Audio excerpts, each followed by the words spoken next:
Hello again, everyone. Edwin Learnard back once again. In this YouTube astrological segment, I am going to be dissertating and talking about having a Sagittarius Sun and a Leo Ascendant in a natal chart. Now, these signs are trine by sign. They're both fire signs. They both can have a fiery temperament.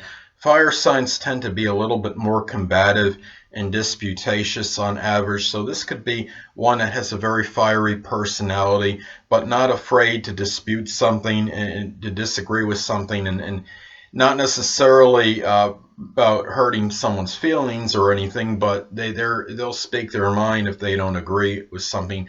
Sagittarius Sun can be very blunt and forthright and outspoken, and Leo Ascendant, I mean, they could bring this out in a very magnanimous and flamboyant nature way, if you know what I'm saying.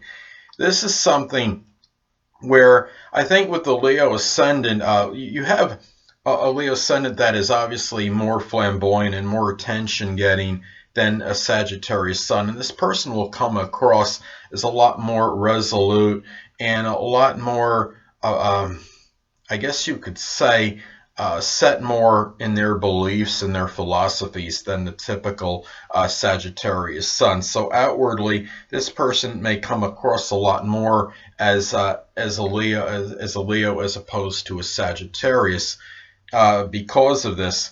And this person, when you look at the Sun sign and the Ascendant, well, the Sun sign can represent our basic wants, and the rising sign or Ascendant can represent the manner or method in which one attains these basic wants. So the basic wants of Sagittarius Sun can be connected with philosophy, higher education, religion, truth-seeking, being that perpetual learner, perhaps long-distance traveling, and higher education and education beyond high school. And Sagittarius Sun can be very interested as well in like very broad concepts and in subjects. So when you look at in the Leo Ascendant, well, this could bring these things could be brought out in a very magnanimous and generous manner, so to speak.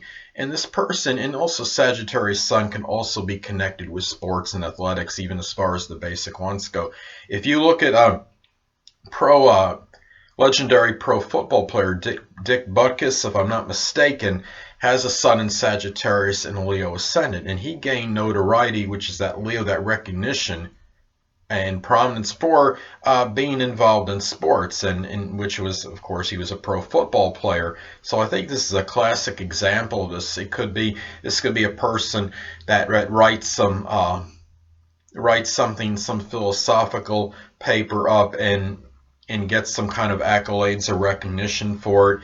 It could be somebody that shows Leo rising like extravagance, perhaps in matters connected with higher education and furthering that after their post high school education.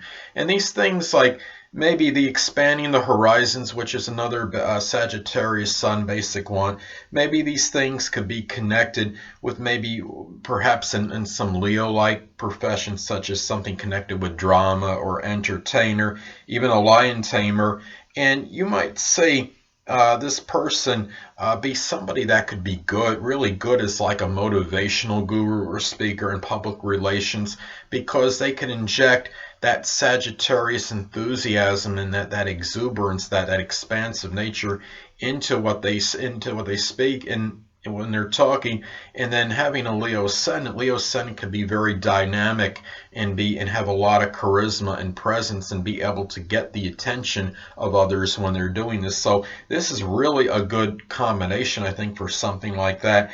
And it could also be somebody that could do something like be like a creative, like a game designer, because Sagittarius could be connected with games and things that are fun, and even maybe like sports games, for example, and designing them and showing the Leo rising creativity in doing so. So those are some things that you can look at, and Leo Ascendant will make the Sagittarius Sun, I think, a little bit more tenacious and persistent and more resolute in their beliefs, their philosophical outlook, and their opinions than the typical Sagittarius, and will hold steadfast more to them. And the danger is just to make sure that having this fixed Leo ascendant, as far as the philosophical nature goes, is to make sure that they keep an open mind into other people's beliefs and opinions. And Leos may often be right about what they're saying and speak very boldly about this, but no one is ever going to be infallible in that department and be right every single time with every single thing they say.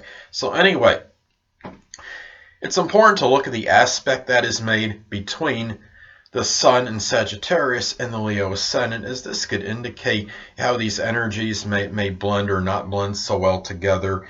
Now look, let's say you have a trine aspect, Sagittarius Sun, for example, 18 degrees, Leo Ascendant 15 degrees, that would be auspicious and positive, and you could get an even more positive integration of these energies, even more so than in general, because as you know, the signs are compatible by sign, but when you have a trine aspect, this will make the energy flow even better.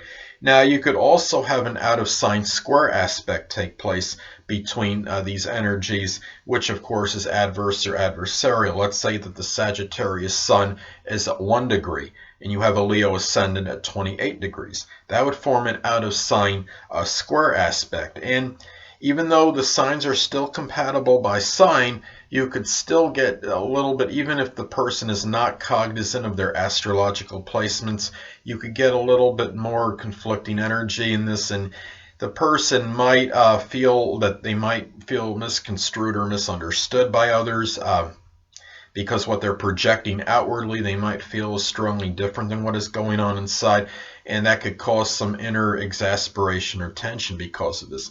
And the same could be said, let's say that an out-of-sign inconjunct aspect takes place. Let's say, for example, the person has a Sagittarius Sun at 29 degrees and a Leo Ascendant at 1 degree. Well, that would form an out-of-sign inconjunct aspect, and it would be what I described as far as the square aspect being adverse and adversarial, and it could indicate those feelings of being misconstrued or misunderstood, leading to that tension, exasperation kind of going on inwardly because of this. Now, it's also important to look at the house placement of the Sun in Sagittarius, because even though superficially the person may come across more as a Leo as opposed to Sagittarius, and it might suppress the Sagittarius energy to some degree, the Sagittarius Sun energy may still come out at least somewhat prominently in that particular house that it is posited in. So let's say, for example, that the Sagittarius Sun was in the 4th house. Well, this might be pronounced a little more because the 4th house is an angular house, and you might see this ebullient, exuberant Sagittarius energy come out in matters pertaining to their home and their family, and even matters connected with emotional security, perhaps. Now, let's say that the Sagittarius Sun is in the 5th house in the natal chart. Well, this optimistic, this exuberant energy, this expansiveness might come out in matters connected with things that are connected with their hobbies and their fun, their amusement, and in romance. This person might be very jocular in these type, in good humor, maybe in things connected with the romantic partner, perhaps. Now, let's say that the Sun in Sagittarius is posited in the 6th house.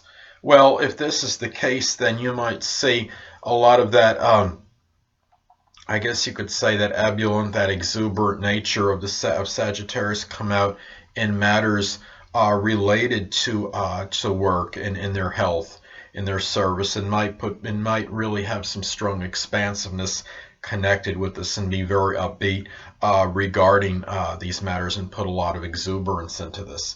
Well, anyway, people, that'll conclude this YouTube astrological segment for having the Sun in Sagittarius and a Leo Ascendant in the natal chart. And stay tuned next time, where I'll be dissertating and talking about having the Sun in Sagittarius and a Virgo Ascendant in the natal chart.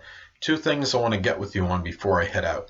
Firstly, the stars may impel but do not compel. And secondly, never isolate any single astrological element, aspect, planetary placement, position, configuration, influence, or what have you, and make an analysis of a person, astrologically speaking, based on this alone, because astrologically speaking, the person is the sum of all their components in their natal chart, and not just one. Until next time, people, stay well.